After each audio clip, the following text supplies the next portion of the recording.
आज की चर्चा में आपका स्वागत है।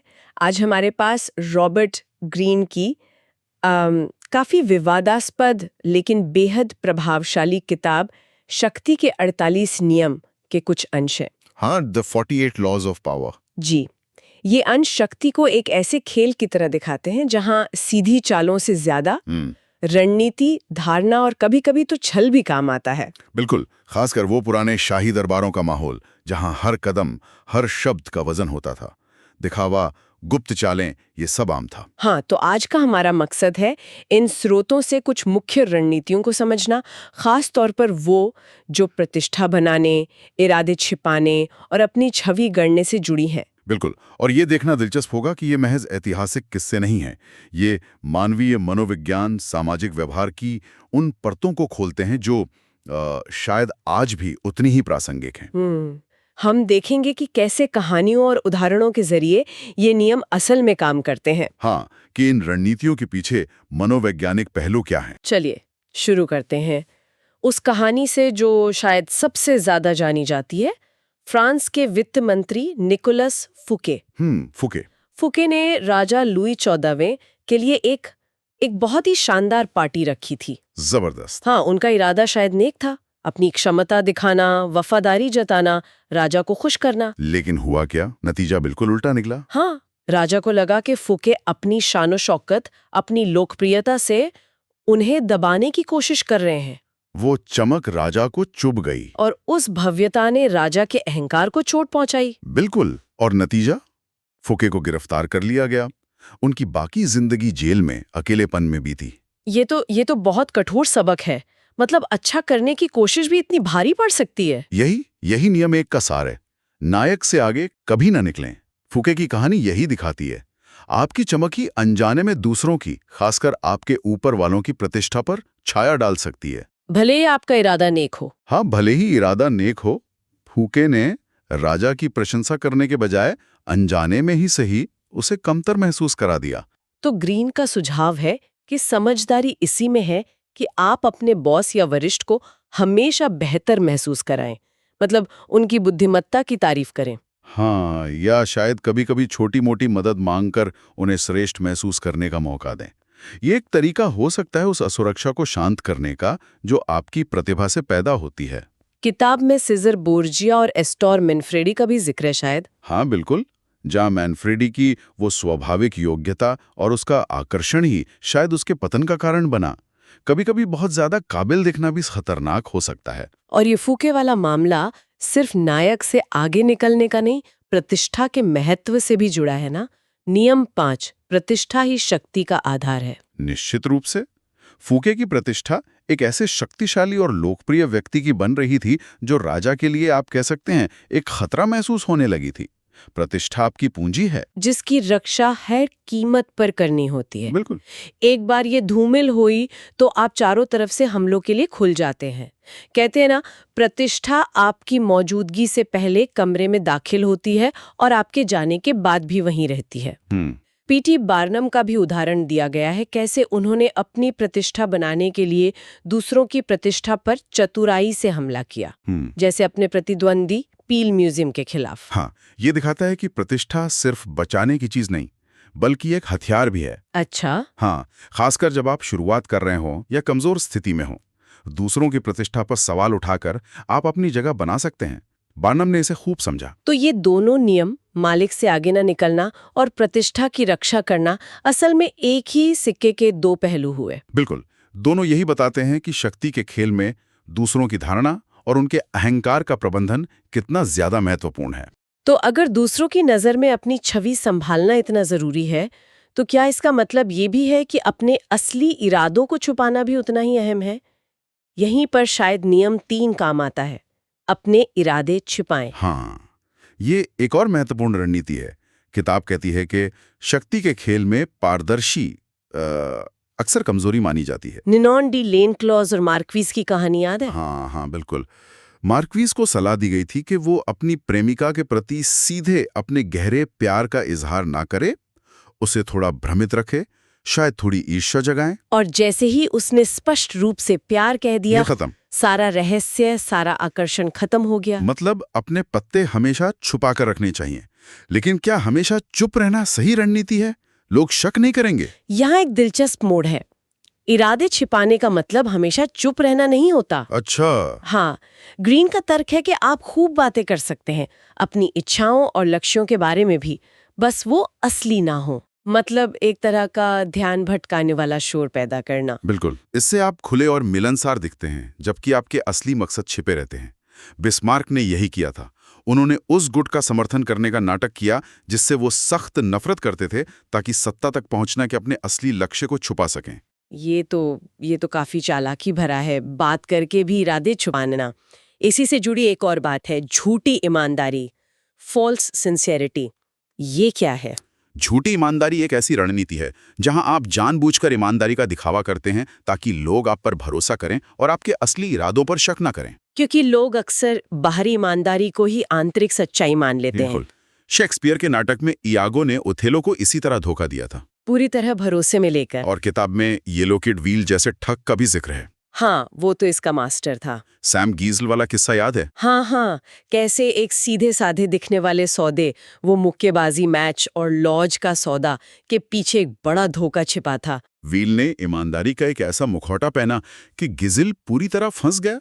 उसने एक धुएं का पर्दा बनाया, जैसा किताब में कहा गया है। हाँ, स्मोक स्क्रीन।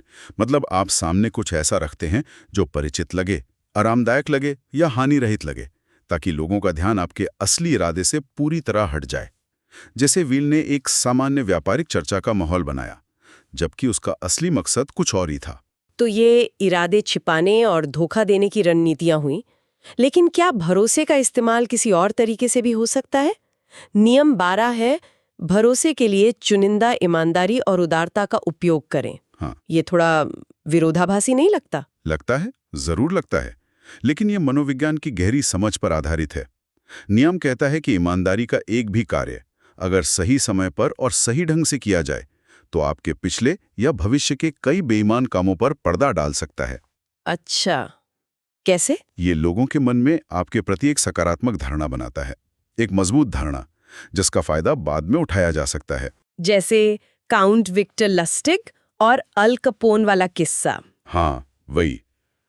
लस्टिग ने कपोन से $50,000 लिए, उन्हें दुगना करने का वादा किया, और फिर 2 महीने बाद पैसे हूबहू वापस कर दिए, ये कहते हुए कि योजना कामयाब नहीं हुई। बिल्कुल।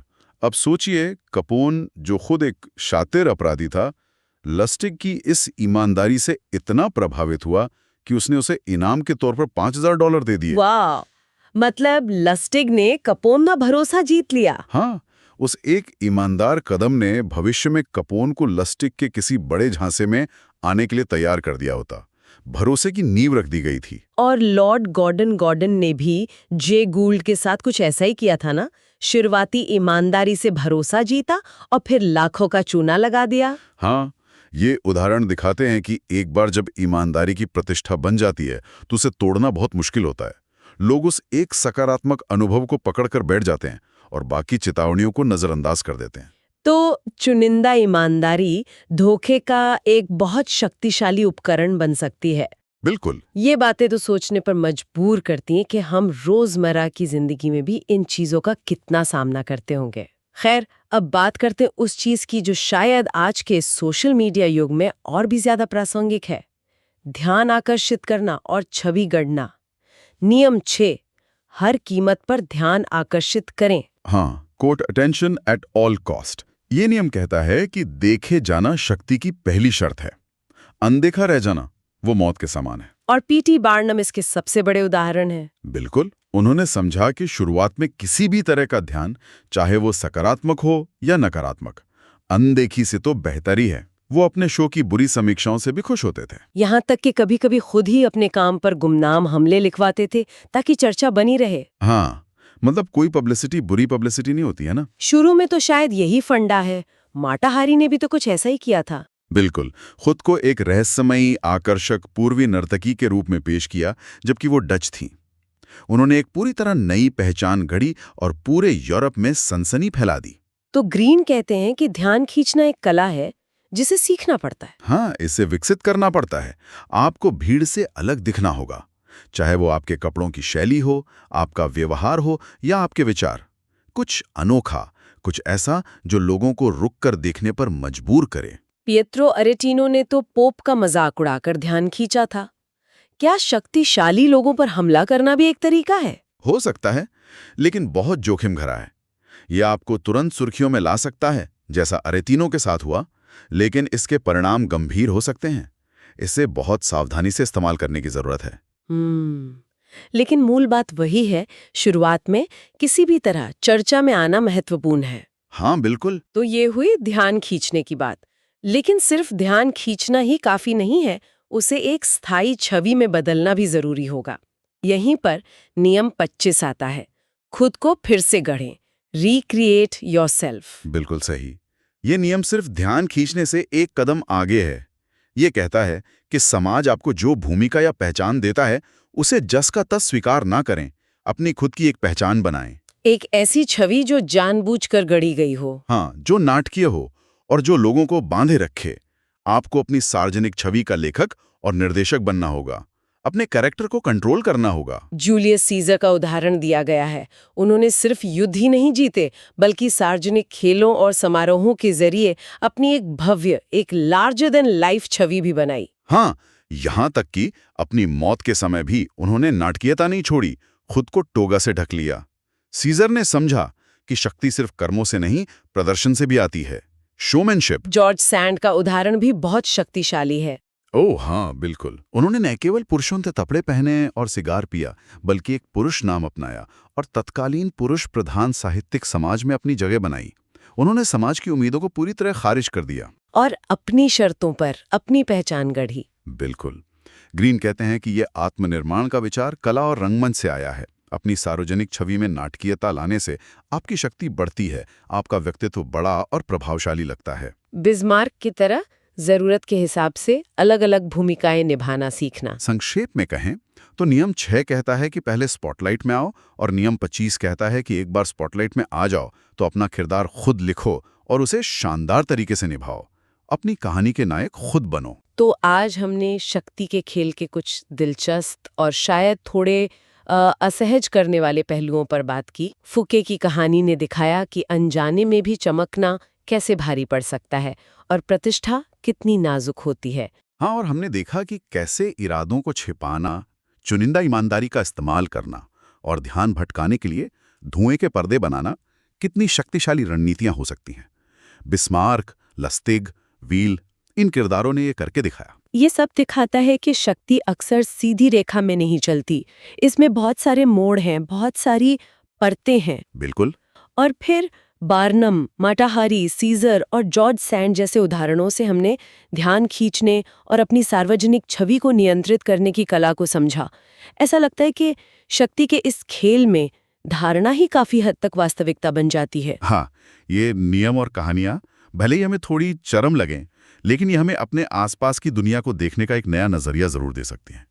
हम अपने रोजमर्रा के जीवन में भी देख सकते हैं कि लोग कैसे अपनी प्रतिष्ठा बनाते हैं, कैसे अपनी छवि का इस्तेमाल करते हैं, और कब शायद वो अपने असली इरादे छुपा रहे होते हैं। बिल्कुल। इन रणनीतियों को पहचानना हमें सामाजिक गतिशीलता को, सोशल डायनेमिक्स को बेहतर ढंग से समझने में मदद कर सकता है। और जाते जाते एक सवाल मन में आता है जिसे हम अपने सुनने वालों के लिए छोड़ जाते हैं। शक्ति के इस जटिल जाल में क्या पूरी तरह से ईमानदार और पारदर्शी होना, क्या ये वाकई एक संभव रास्ता है, या फिर ईमानदारी भी बस एक और चोला है, एक और रणनीति जिसे लोग अपने फायदे के लिए इस्तेमाल करते हैं? ये सोचने वाली बात है वाकई।